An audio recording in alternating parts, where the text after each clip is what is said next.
Hello friends, today we'll discuss chapter 5 of IC 38. In this chapter, we'll know about the legal principles of an insurance contract. An insurance policy is a contract between insurer and insured in which the insurer agrees to provide financial protection against certain specified risks for a price or consideration known as premium. For any contract to be a valid contract, some elements should be there, like offer and acceptance. Out of two parties, one should offer and other party should accept.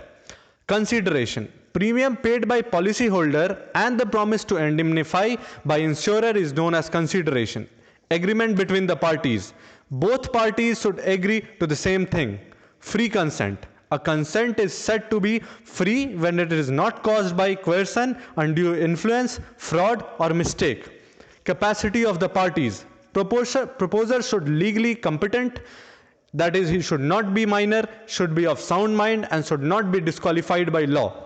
Legality. The object of contract must be legal. Apart from these elements, there are some special features of insurance contract like Uberrima fidus or utmost good faith. It means that every party to contract must disclose all material facts relating to subject matter of insurance, whether asked or not. Insurable interest. It is the financial interest the proposer has in his belongings.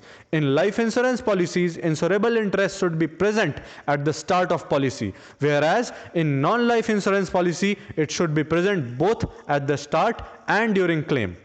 Proximate clause. It is the main reason behind the various activities taking place and thereby resulting into any event. Free look-in period or cooling off period. After taking a policy, if any proposer wants to cancel or reject the policy, then he may take this decision within 15 days from receiving the policy.